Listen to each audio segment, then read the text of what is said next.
I am live. Okay. Hello.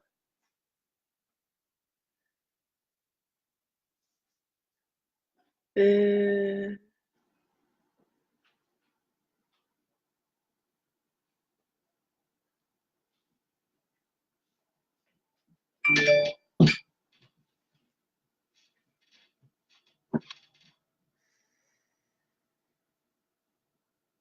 all right, it is 2:03.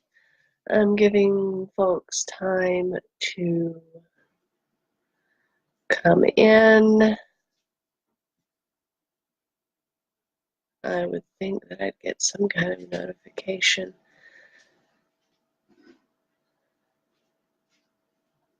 I'll give folks till 2:10.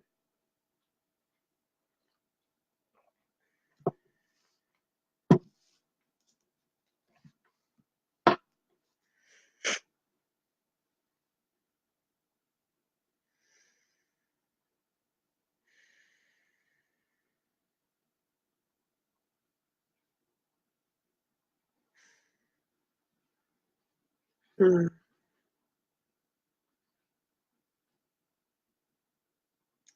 Hello. Hi, welcome to Gothic Book Club.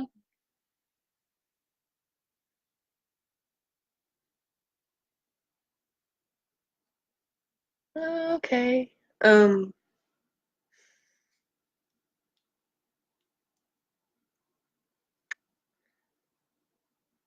Welcome to Gothic Book Club. Hello, welcome. I'm giving everyone till 2:10 to get signed on.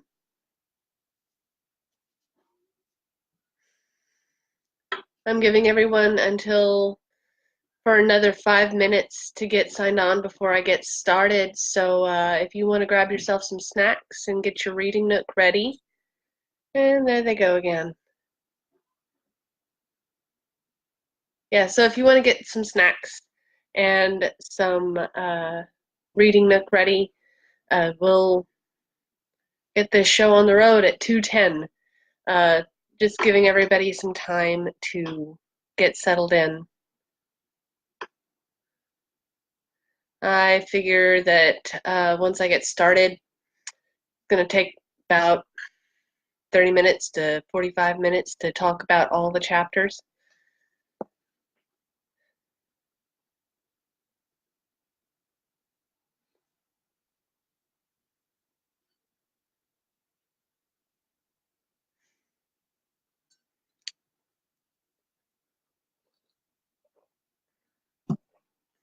My personal beverage of choice when reading is coffee.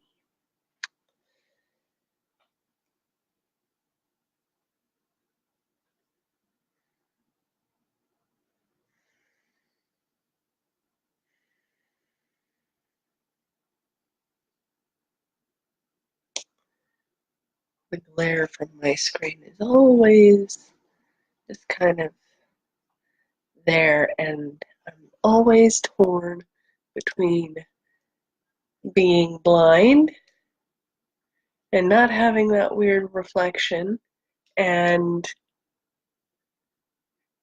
being able to see my screen. Hello, welcome to Gothic Book Club. Giving till about 2:10 for people to get in if they want to get settled in. Um, and then I'm going to start talking about the book.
Live. Woo.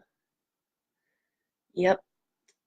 Gonna start the book club meeting at 2:10. Just give the post some time on the board so people can see it. And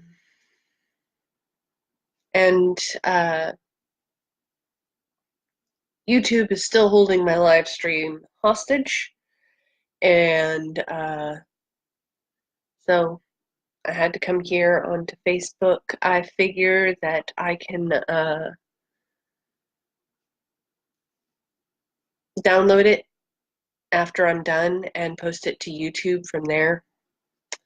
And that way people later can join in. Gonna be 2:10 here in a minute. Get your beverage, get your reading nook ready. We're about to start talking about My Cousin Rachel here in a minute. You're right.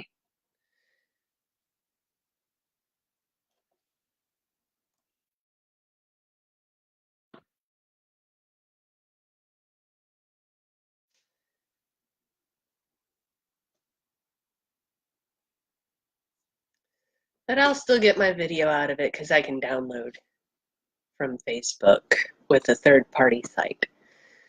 So there will still be content on YouTube. It really bothered me yesterday that I couldn't get anything done. I was banging my head against my computer screen. Don't think I'm slacking.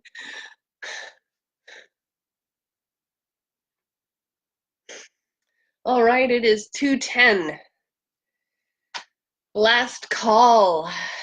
Yes. So we're going to start Gothic Book Club.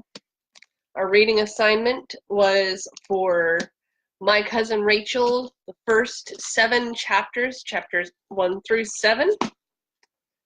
I have my notes right here, and I was just going to go over my notes for each chapter, and you can say in the chat anything that you have input on, and I'll try to ask questions as I go about what your thoughts were. You're mean.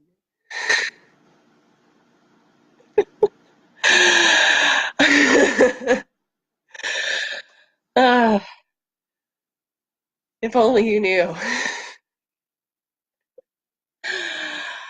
Oh gosh.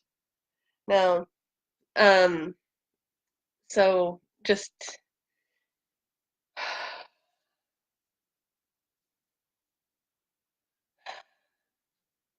off goes the train of thought. So My Cousin Rachel, we're gonna start with chapter 1.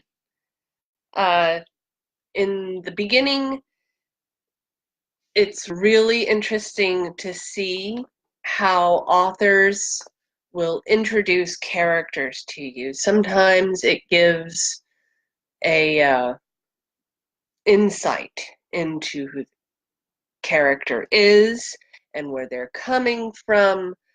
Sometimes the author, in just introducing the character, can just give away their whole storyline.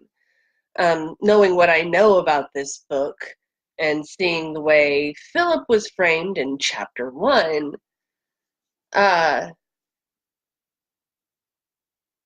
it kind of makes sense. And, you know, in chapter 1, we'll start with Philip.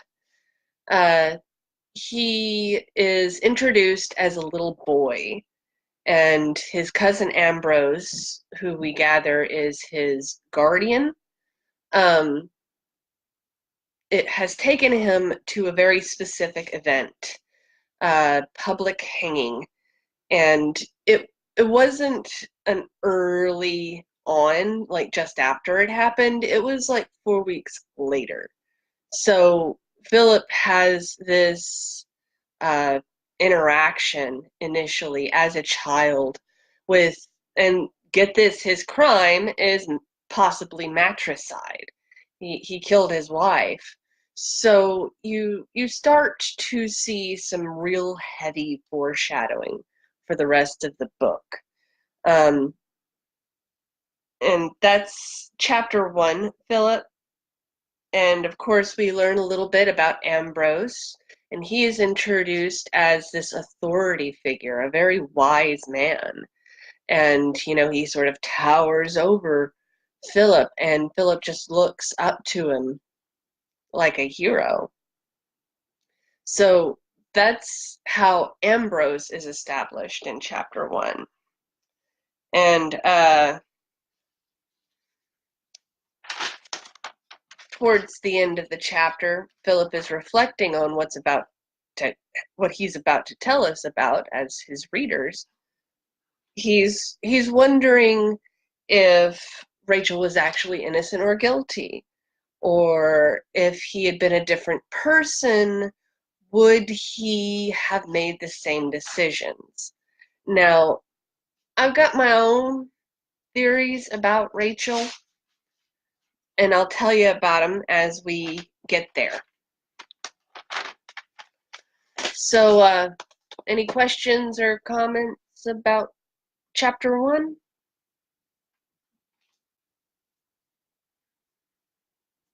Party 1, woo! It's you and me, Brigitte. It's you and me.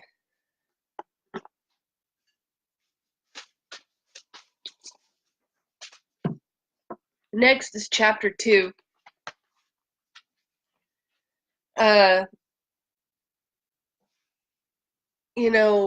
He's an adult now in chapter 2. Things have continued on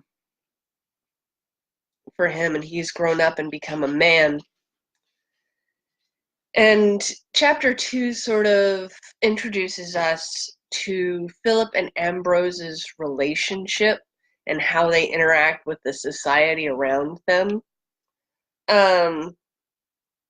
Immediately, right off the bat, we get some pretty heavy foreshadowing of Ambrose's death in the way that Philip talks about his trip coming up, his final journey, and his terminology in the book is actually very morose and like he's dying. It could just be a young man distressed that his mentor and father figure is going away for a little while, but I also kind of see an interplay there of possible foreshadowing. We learn that, excuse me, we learn that Ambrose adopted Philip, and later, he kind of tells him that he just saw a possible heir in Philip, that if he had Philip as his ward, then he wouldn't have to get married.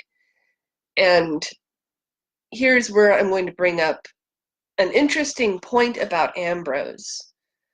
We don't know which he would be, but he's either gay or A as a basic personality point. It was common back in those times that if you were wealthy enough, you could pretty much do what you wanted as long as you didn't talk about it. And it was also that if you didn't want anybody, that was considered normal too, especially if you were a wealthy man. I think that's an important establishing trait because it establishes Ambrose's initial views on women and being with women and being married. He's not skipping towards the altar. He's not looking for anybody. That's an important thing to establish.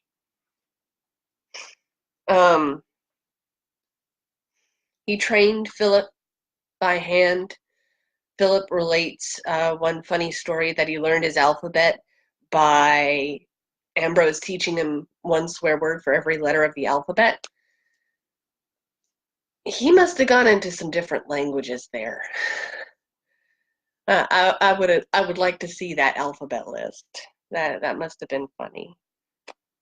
Um, and, they respected each other in the sense of a father and son. Uh, I do see that Philip could be a little centralized in this. He doesn't really see the reasons why Ambrose is going on this journey and why he can't come. He wants to either come along or Ambrose not to go. And he's a little bit centralized. And that's something that's very childish.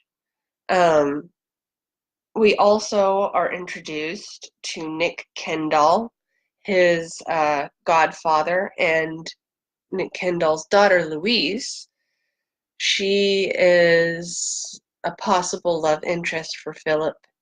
He makes some light mentions that she's a reasonable person and like the only girl he talks to. Um, you can see in her actions later that she is down for it. Just Philip has to take the lead, and he's just not interested. Um, Spoilers. Vicar Hubert, the vicar Hubert Pascoe, and later his wife.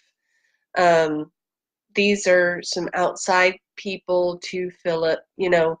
Uh, close enough to talk to, but not close enough to actually listen to, except for Nick Kendall. Uh, he's his godfather, and he talks to him. Um, and then on page 22, we get our first mention of cousin Rachel. It's at Christmas time that he gets the letter. And the reason why I'm providing the seasons when these come is because it goes into a timeline of when certain events start to happen, and it's important in some things later on. It builds on it. And, his first mention of her is kind of light in passing. Oh, I came across a distant family member. She is the Countess Sangaletti, but she just wants me to call her cousin Rachel. And then he sort of traces her family lineage back from the Corin side of the family. And a couple generations back, there was a poor family that lived in Florence, and she could be one of those daughters. It's one of those situations that was so common back in Victorian times. Everybody was everybody's family. And after that, he just had nothing else to say other than she's sensible and good company. It's not heavy. And then the next letter is in the spring. Excuse me. And then the next letter is in the spring. And we'll call that about 4 months later.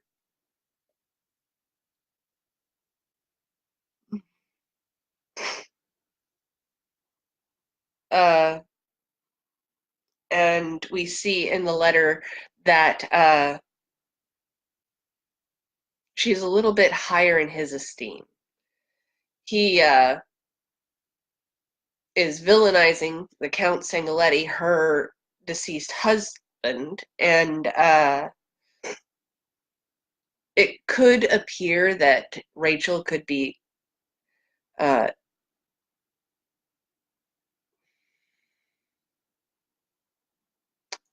what's the word? Exploiting. She could be exploiting his prejudice against Italian people. Um, or it could just be Ambrose being prejudiced against Italian people and she has nothing to do with it. You know, everything about cousin Rachel tends to go off into two possible reasons. Um, but as of right now, with just what we have, we just know that Sangaletti's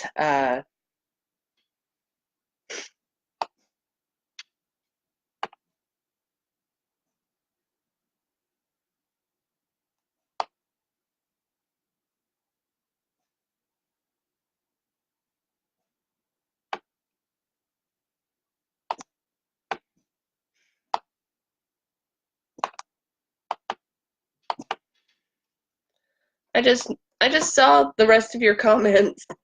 Um, sorry, the thing didn't scroll. Um, hello. Um, tunnel vision. That's me. So where was I? Uh,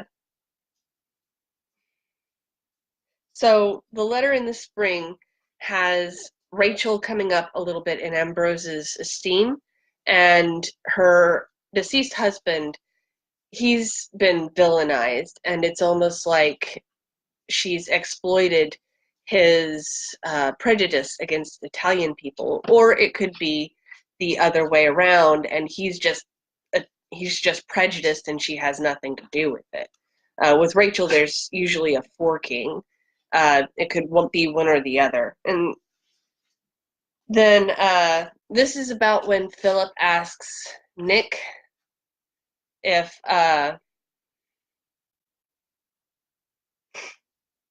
if she could be part of the family. And Nick said she could be the daughter of a man who just disappeared off somewhere. And then the next Rachel letter is having Rachel framed to be very interested in Ambrose and very supportive of his views um, in the steps that she goes to take care of him. To me, it appears like she's trying to get close to him, making an actual effort to get close to him. That could be because she genuinely likes him, or it could be that she's trying to get an inheritance. It could be either one at this point. We don't really have much. And then Easter next year is a letter from Ambrose announcing that he has married cousin Rachel. Um, and it's not we're going to, it's we already have. Now, this might not seem abrupt casually to people because a year for us in modern times is really no problem. That's usually about the time frame that people meet and fall in love and get married. That's a pretty reasonable time for 2019. But for back then, people were in no rush. It wasn't so much of a love and passion thing as it was a business deal. They had to get the paperwork figured out. They had to figure out where they were going to live, whose house they were going to stay in, what family pensions were going to be passed around. Marriage was a complicated thing. It would take at least 1 year for the engagement to go through. And then they would be engaged for maybe another year. Anytime there is an expedited marriage, there's usually a reason for that. They're trying to get them married to get underneath some kind of rule. Um, so the marriage between Ambrose and cousin Rachel is very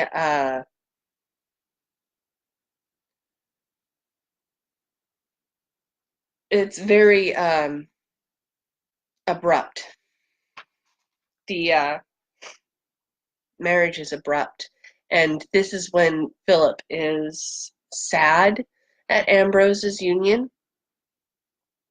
He is sorry about it, and then we're going to carry that into chapter 3.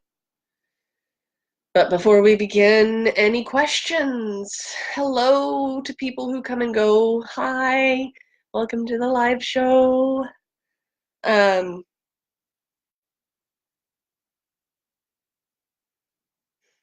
questions?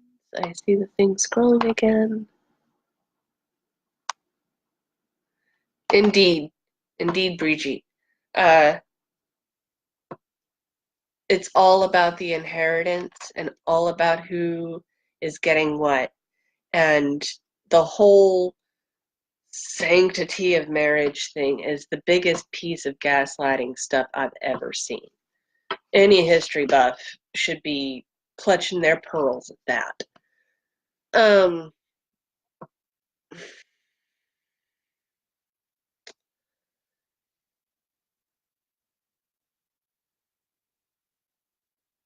so chapter 3.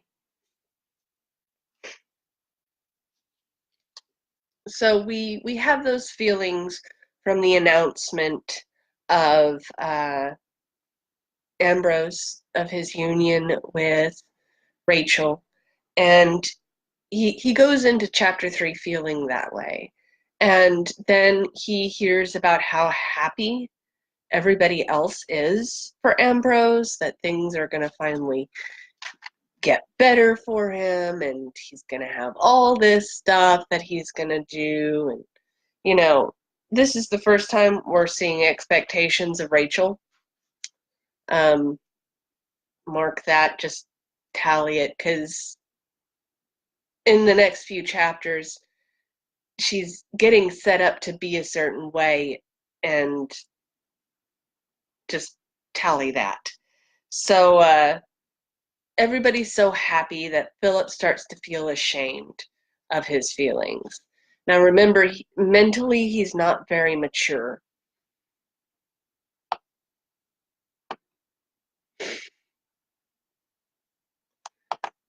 Uh, he's not very mature emotionally and mentally at this point, and so he he doesn't have the ability to stand up for himself. And this is one of those situations where sometimes you're in a group of people that to them it's all okay, but really it's not. And you're the only one with your alarm bells going off, but since everybody else is okay with it, you try to be okay with it. And that's what Philip does here. And I think that's a very human thing for him to do.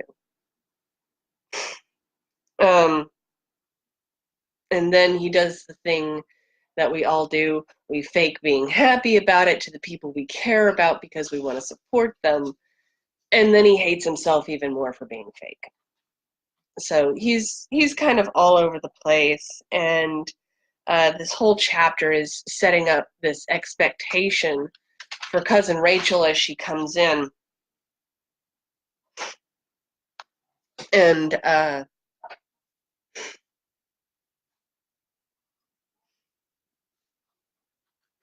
there's a real point of beginning to panic when Nick has a sit down with him and starts asking him about his plans for a possible future, because if Ambrose and Rachel produce an heir, he's going to have to find something else to do. So he starts to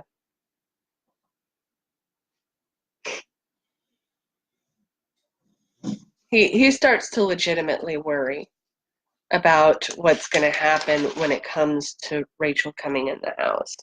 And there's some things that are said by the manservant Seacom, talking about how he might be quitting if a lady comes to the house, she's going to make so much more work for him. And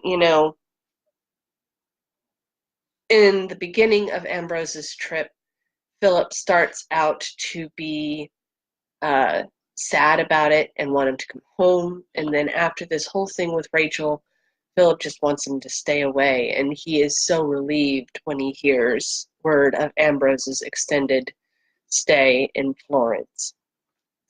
And that's something that tracked all the way through the first 3 chapters is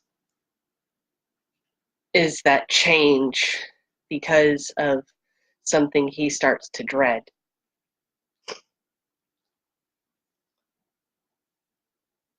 Um, and then sort of the letters start to take a turn. uh, some symptoms to keep track of with Ambrose because it might help us understand what's going on later.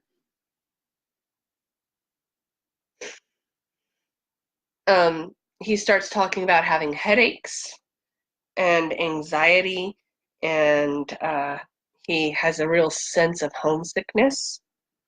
And then the next letter has Ambrose even more ill, and he's talking about how sick he is, like sick out of both the gross stuff. And he's paranoid with Rachel. At this point, we don't have any concrete evidence of what Rachel's actually doing. So paranoia is a valid symptom here.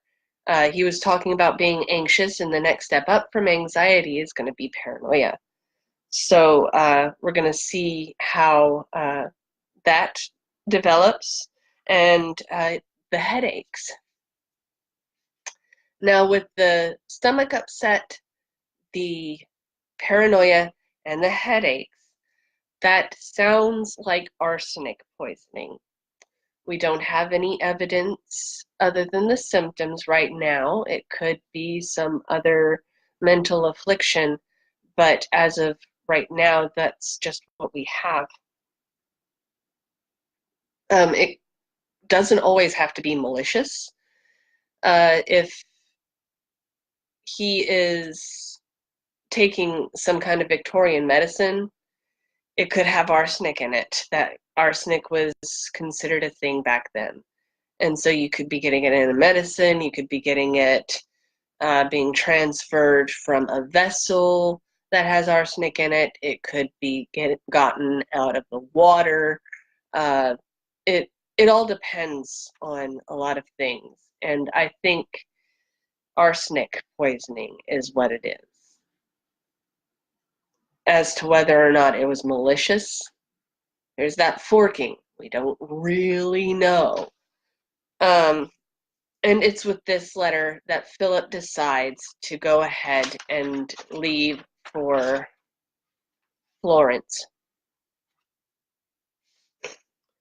And then chapter 4, before I start chapter 4, any questions, comments?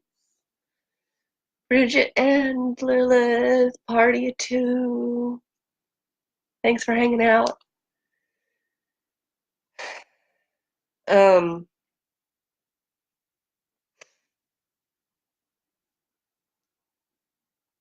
Philip is arriving in Florence, and it could be because of its association with this woman Rachel, with his cousin Rachel, or it could be just his association with not it having Ambrose away from him for so long. It could be just the beginning of foreshadowing for what's about to happen. Um, but he gets off the boat and notices that the city is dark and dirty and rat infested and nasty, and you know he he kind of makes a judgment on it, and it sounds like transference between the town and cousin Rachel. He gets to the Villa Salenghetti to see his cousin Ambrose, just to receive the news that Ambrose died 3 weeks before he got there. And this is where we begin to watch his grief cycle. The 5 stages of grief. Daphne du Maurier does them, and we can watch him go through that process. And this is a thing you will see frequently. Grief makes everybody crazy, and Philip is so not ready for this. Um, so he starts immediately with denial, denying that Ambrose was ever at home in Florence, denying that he even allowed himself to die there mentally, he had gone home to England to die rather than passing away in Florence like he actually did. That's a grief thing. Um, it doesn't always have to make sense, but uh,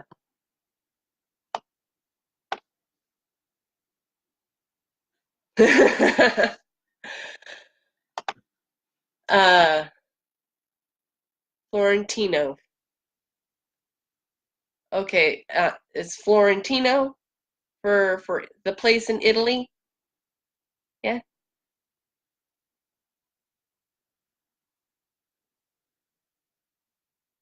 Florentino. Okay. Um, we learn a little bit more about uh, Ambrose's illness and more stomach problems. That's why I really think it was arsenic poisoning, because he could have been ingesting it and it would have been causing him stomach upset. When you get poisoned with something, usually it's the portal of entry that gets the most of it. So if he had been getting it through his skin, he would have had a rash. If he had gotten it through his nose would have been messed up. That's how poisoning works. So it was an upset stomach. We also learn from the housekeeper, and the housekeeper says that he doesn't know where cousin Rachel is, and he refers him to the business manager, Signor Salenghetti. No, no, Signor Rinaldi. My bad, Signor Rinaldi. He's cousin Rachel's business manager. Excuse me. Mm,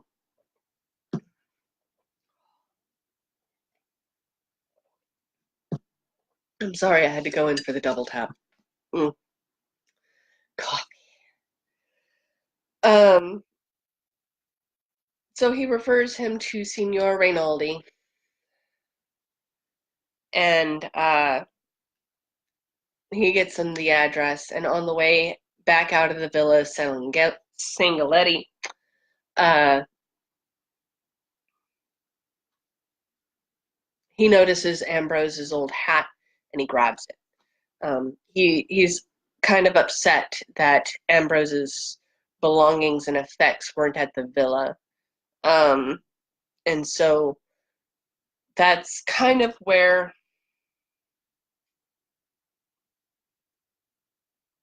Make sure. Um, yes. Okay. So, um, on the way out of the manor, out of the villa, he grabs Ambrose's hat and he makes a resolution to go see Signor Rinaldi immediately, as soon as possible. So, and that's kind of where we are at the end of chapter 2. Uh, not chapter 2, chapter 4. Thank you for watching and bearing with me. um, so before I begin chapter 5, question. Yes. Florentino. Florentino, Italy. That is very good to know. I love being as conscious about my verbiage as possible. Thank you. All right. So next is chapter 5. Just flying through this. Philip begins his next phase of grief. He doesn't get angry or start to try and bargain. He just goes right to depression. And the phases of grief aren't always numerical. Sometimes you circle between them, between the two. Sometimes you jump around and you circle back, and it's not exactly an A to B thing. It's uh, it's a personal journey for you to take, and if you're lucky, then you have your own support network there to support you. But Philip uh, does have a couple of people he can rely on, but right now he's getting so much and he doesn't have anybody near him. And so he has depression right now, and as he's moving through Florence to go see Rinaldi, as he's going through Italy to see Rinaldi, he's reflecting on how sad and how much he's going to miss Ambrose. And, he's still on disbelief that Ambrose would even feel at home in the in Florentino. And your heart really goes out to him. He's very sad. And then he goes to see Signor Rinaldi.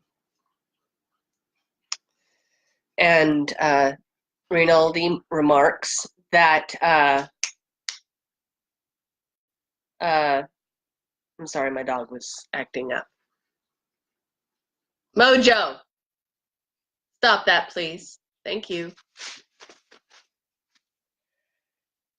My fur baby, everybody. Mojo the corgi. He's behaving now. He's getting into something. So where was I? Signor Rinaldi. He goes to see him, and he learns a little bit more about Ambrose's death. Yeah, very sad. I clicked on the wrong thing. I'm sorry. I didn't mean to click on that. There we go. Yeah. And Signor Rinaldi is telling him about Ambrose's final moments. We learn that he was sick suddenly again. That sounds like poisoning. We don't know if it was malicious or not, but it's poisoning because it was onset and sudden, and it gave him stomach aches. It made him paranoid. It gave him headaches. There was some poisoning going on there. We don't know if it was malicious or accidental, but we know it was poisoning. And the doctors said it was a brain tumor, but brain tumors don't cause stomach upset. The cancer treatments that are around will cause stomach upset, but the tumor in and of itself would have just caused the headache and paranoia. Let me know if I'm right about that. Oh, yeah. Mojo, come here. You want to say hi to my friends? Come here, big old corgi. It's okay, puppy. There's my baby. Okay, there you go. Oh. Thanks, ma'am. I need to get a bit of towel here because the corgi tried to turn around too close to my table and knocked some coffee loose. I live in a very tiny apartment, and the kitchen just right there. All right.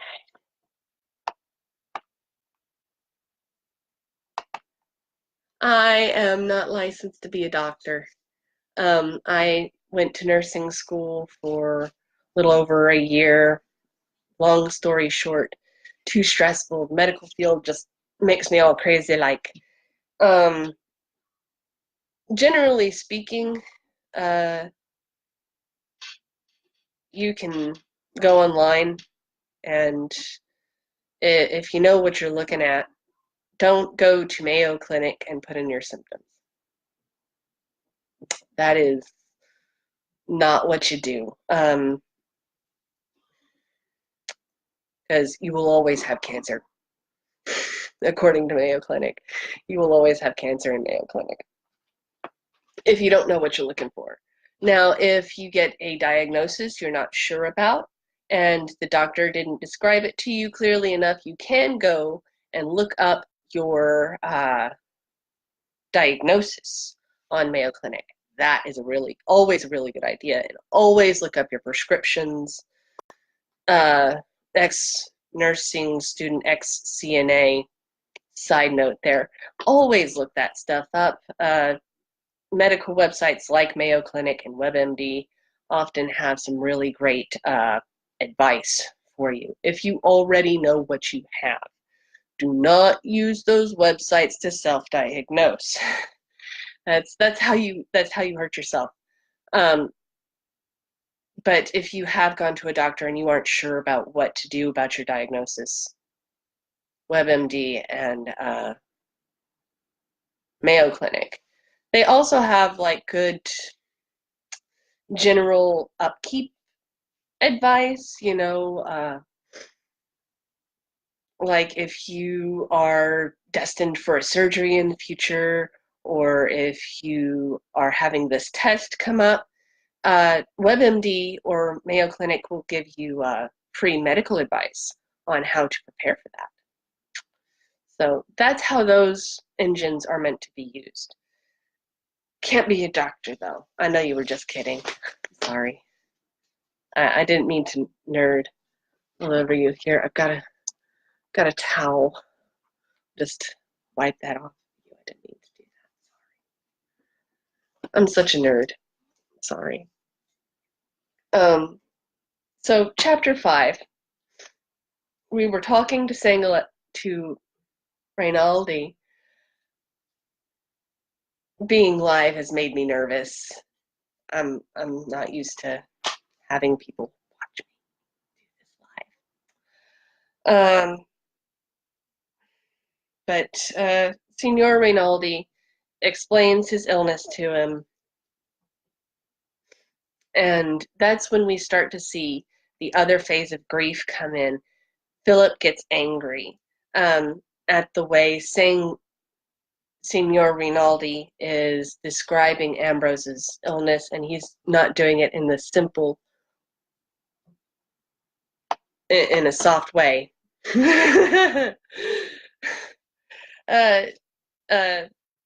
He isn't doing it in a soft way, and Philip just takes that as Signor Rinaldi's being cold and unattached when he's just telling him what's up. And that's grief talking. He doesn't feel like Signor Rinaldi or Rachel or any of those people deserved Ambrose, and now his grief is going to make him take a turn for the possessive. Say it with me, everybody. Grief makes you crazy. And that was chapter 5. Sorry about those tangents.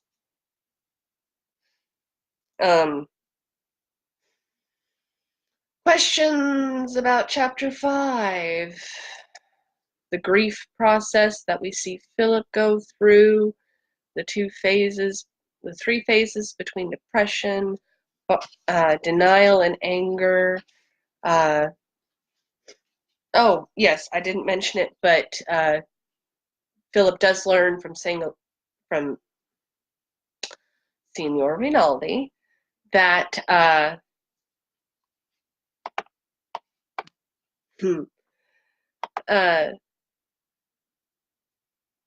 Cousin Rachel left the day after Ambrose's funeral. This is an important thing because it is a very strategic move that could be interpreted into different ways. There's that forking. It could be interpreted as a widow who is driven by grief. She just wants some space. Or it could be this gold digger who left immediately after Ambrose's funeral because she just didn't care. Again, we don't know. And in Philip's mind, there is this image, an expectation of Rachel being this terrible, horrible person and harming his poor Ambrose. And, you know, in the past few chapters, it's that expectation being built up that she's going to be a very specific way because that's all Philip has heard. That she's going to be this way, she's going to be that way. We're about to see it here in chapter 6 when he gets home and he starts listening to all of his friends again. And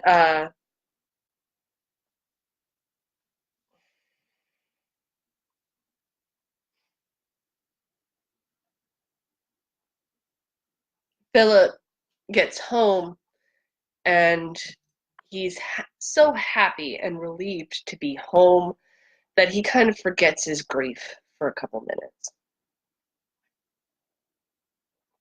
He doesn't really. He's just got that energy lift we all get when we just get home from a long journey. I mean, he got there in August and didn't get home until September. Um, he's had time for all this to process. He officially does not like cousin Rachel. He sees her as a monster. There it is. There's that expectation. And he just doesn't have anything concrete. None of us do. And it's around this time of him getting home that it hits Philip that he is Ambrose's heir. Do-do-do. He's inheriting everything. Do-do-do. He's inheriting everything.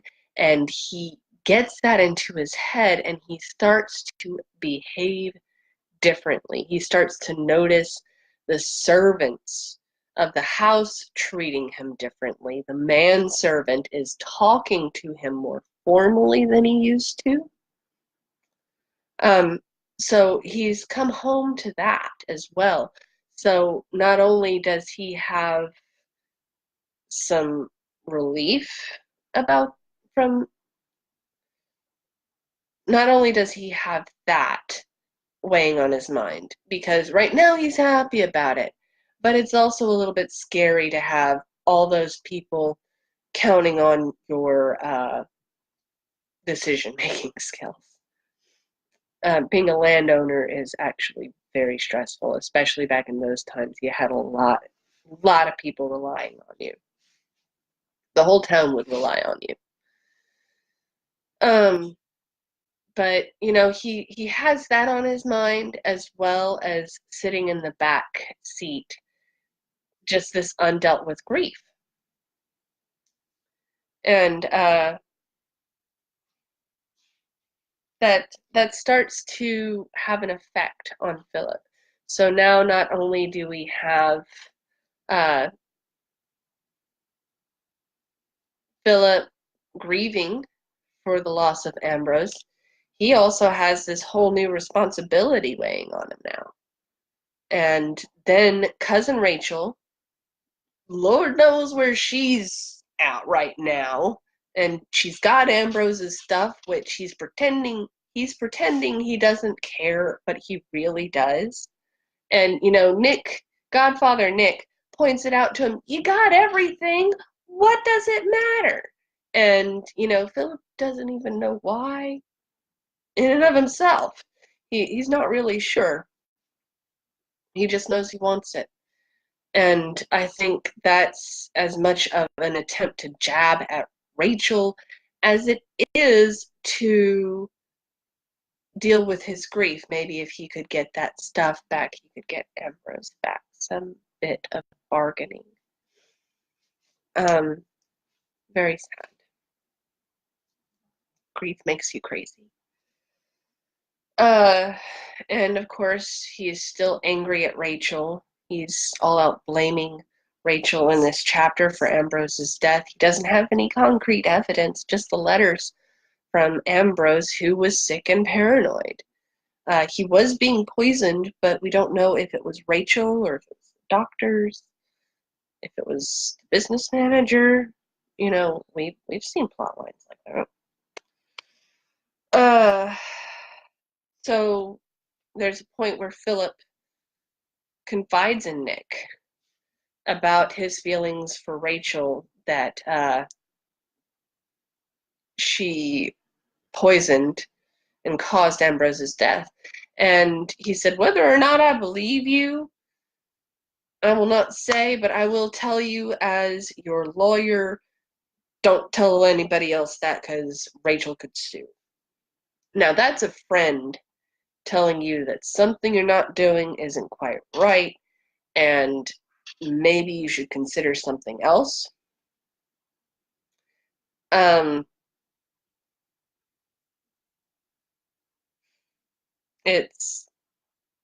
It's a friend being concerned for a friend. I see that. But Philip takes it as Nick attacking him. And so he kind of goes off and finds Louise. And this is one of those moments where we see Louise is really trying to get in there, because she's just like, yeah, totally. Screw that chick. Yeah, totally. I totally agree. Cousin Rachel is bad. She sympathizes with Philip, and he kind of raises her up in his esteem. And he even, in his mind, is like, still not going to marry her, though. Nah. Uh, moment of silence for our comrade in the friend zone. Oh, and that's sort of the end of chapter 6. Thank you for hanging with me for so long. We are coming upon chapter 7. If folks would like to take a break, I'm going to refill my coffee. And then we will continue on with the last chapter. Just a moment. That was my phone. Oh.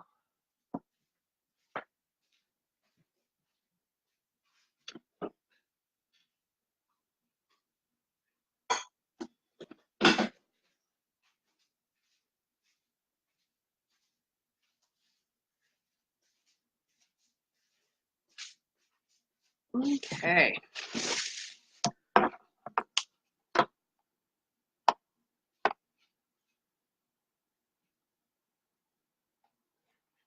We're going to get to that. I promise, Brigitte. We're going to get to that. I really do like Louise's spunk. I really feel bad for her that she's putting all of her attention into Philip, and he's not noticing her.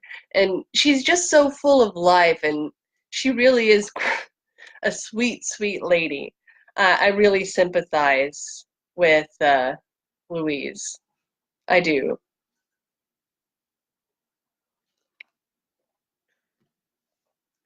Uh, I'm laughing because it's funny in that not funny way. I don't really think that Louise deserves to be treated that way. But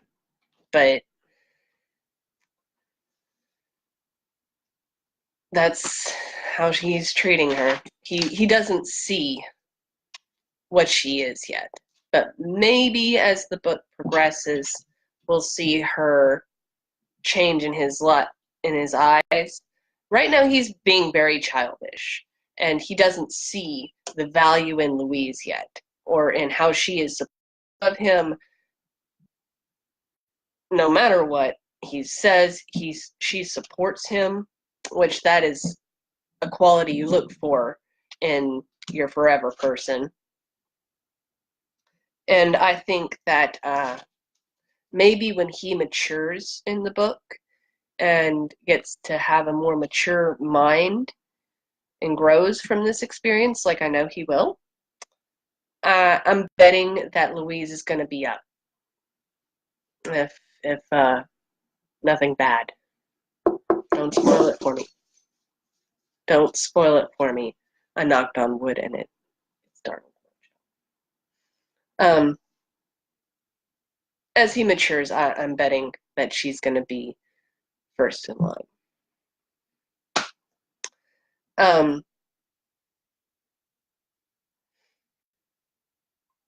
so we are at chapter 7 now. Uh, and it's the beginning of chapter 7 uh, with a letter from Rachel, the lady herself. We finally hear directly from a person that we actually haven't talked to this whole book yet. These first 7 chapters, we haven't heard a bit from cousin Rachel. And this is the first word we are getting directly from Rachel. And she describes Ambrose's illness as short and violent. She doesn't get too much into it.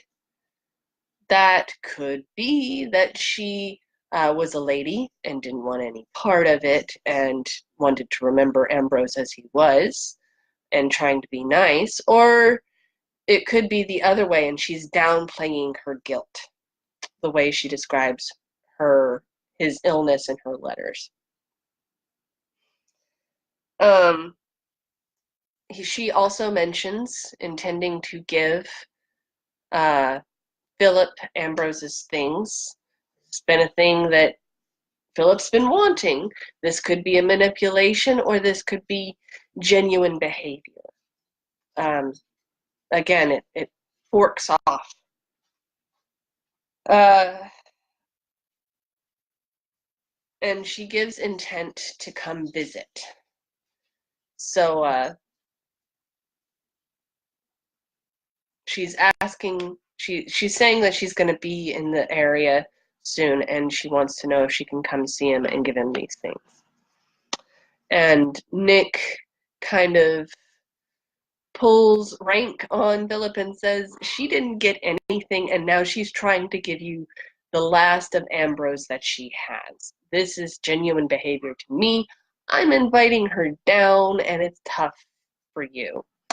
And Philip is just not having it. He's very short and rude, childish. Well, let her come. I'm not doing nothing for her.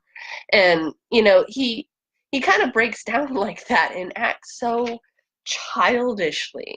And then he leaves Nick, and who does he go see? Louise. That's right.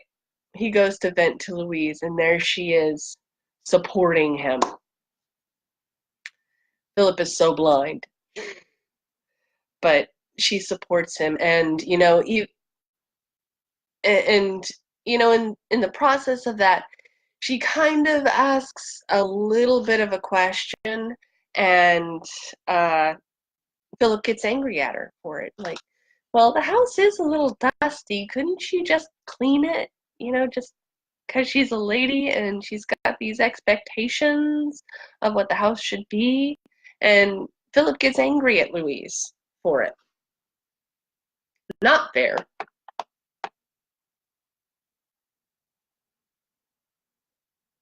Louise?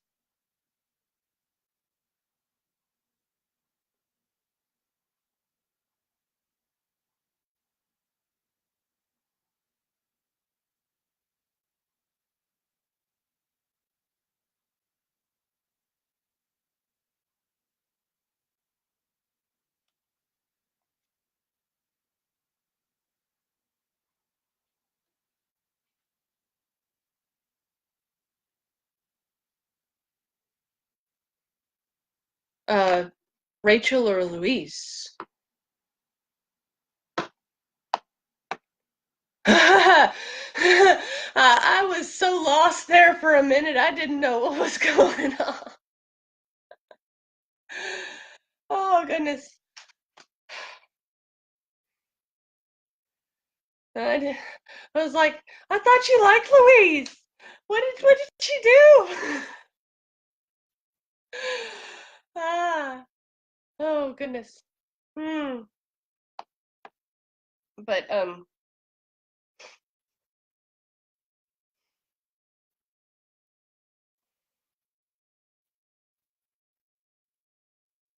But Louise is supportive of Philip, as I was saying. And, at that slight little bit of anger at her questioning if he should have the servants, go over the house once, uh, at that little bit of anger, she goes right back to dissing cousin Rachel, that she's just going to be this prim and proper lady. And, she just starts talking uh, Rachel down just to get back into his good graces. She really likes Philip. And at this point, Philip also sees a change in Seacom, the manservant. Seacom uh, went from complaining about the extra work to being like, hey, she's not getting anything from us. The least we can do is make her at home. And Seacom has a position of empathy for cousin Rachel. So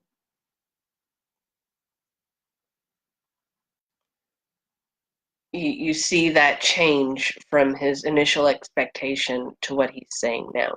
Now, this could be, and this is kind of funny since it's about cousin Rachel, that Seacom could either be being polite because he's now in a different relationship with Philip, being a formal manservant, or is he taking empathy and being honest about cousin Rachel? Again, it always splits off into two things about cousin Rachel. We're never quite sure of her. And word gets around the house. This is kind of funny thing that happens. Word gets around the house, and the servants just start cleaning. They have their own expectation of cousin Rachel and what she's gonna want, and so they just start fitting those expectations. And Philip has nothing to do with it. Uh, he doesn't remember telling anybody to do this. He doesn't want anybody to do this, but they are doing this, and Philip doesn't really have much say in the matter. And it comes up, well, she's going to stay in Ambrose's room, right? And there's Philip being a little bit childish, going, no, Ambrose's room is going to be mine. I was thinking about this just the other day that I want Ambrose's room. She can have the random blue room my aunt used to sleep in. And that's another possessive, grieving, childish thing to do.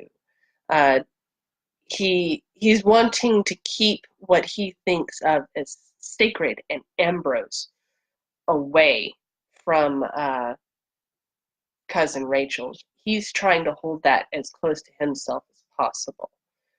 And he's being extremely possessive of Ambrose's memory right now. That is a centralized thing. Um,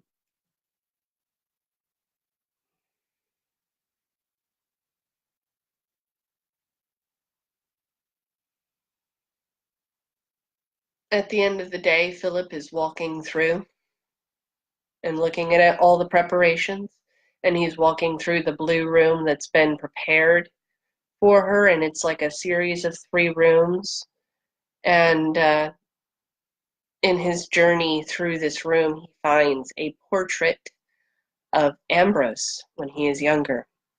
And this is kind of a crucial part of grieving, that since he's now in this Lord of the Manor role, and he's also having to deal with his main father figure's loss, he's looking to transfer and be stronger. And he finds this portrait of Ambrose, and he starts to see the similarities between the two. He says, there's nothing different from us except the upturning of the eyes. And that's transference. He wants to be Ambrose because Ambrose is strong-willed and stubborn, and people listen to him, and he's strong. You know, those are all things that he's wanting right now. And so he's like, you know what? I inherited everything. I'm gonna be Ambrose. Ambrose sounds good. So we find that he's transferring into that. And this is a point where he's starting to really change his behavior and become something else, to directly start to change.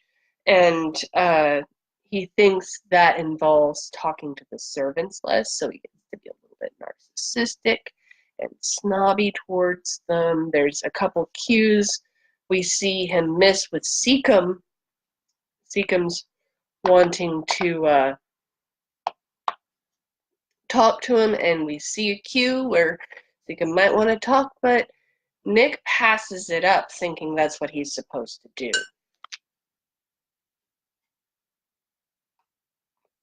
Excuse me.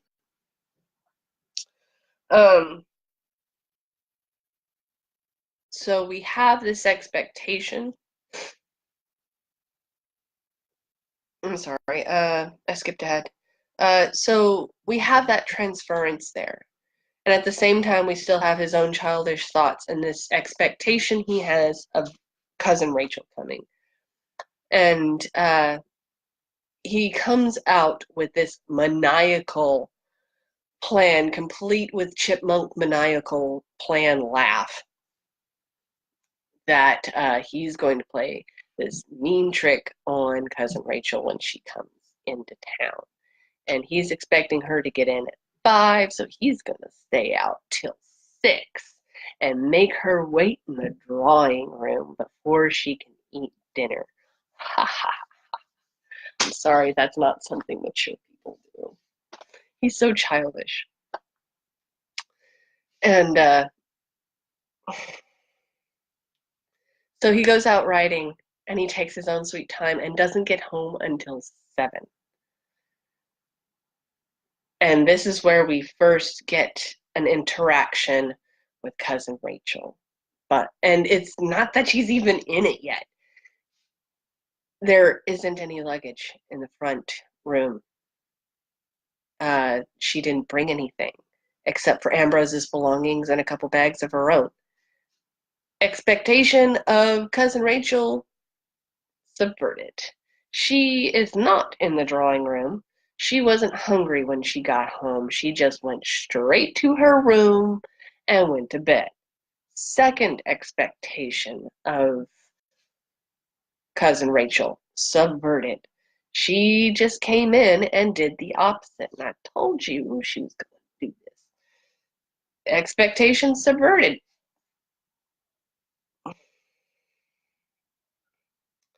And so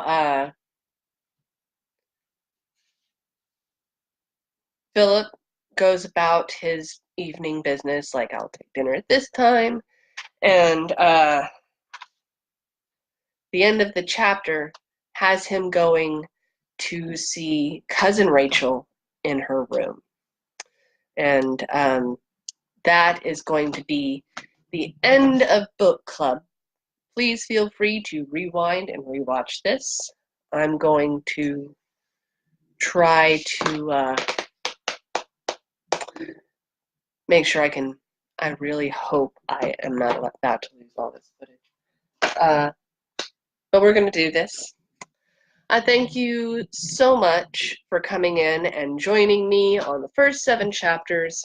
Next week, if YouTube is still holding my live stream hostage, I will be back here on Facebook to do the live stream again. I really appreciate y'all coming in and watching. Please like and subscribe my YouTube video, this one whenever it comes up, and the other one, my channel. And I also give you a quick shout out to Audible. I do not have an Audible link in the Facebook description, but you know where it is on my channel. It's 3 months for $6.95 a month, and the math comes out to a free month of Audible. Please enjoy that on me. Please go see the beauty of Audible. I could really I have my phone right here. I'm not afraid to use it. Listening to a book right now. I'm reading Cousin Rachel and listening to a book in the morning. I am the epitome of a book nerd. Thank you, Brigitte. It was fun to talk books with you. I look forward to doing this again with you, hopefully Thursday next week. Yes, Thursday, as I'd originally intended. I'm about to go shoot the Behind the Curtain episode for tomorrow. I will see and talk to you then, my lovelies. Thank you so much, and please enjoy the rest of your day. Bye-bye.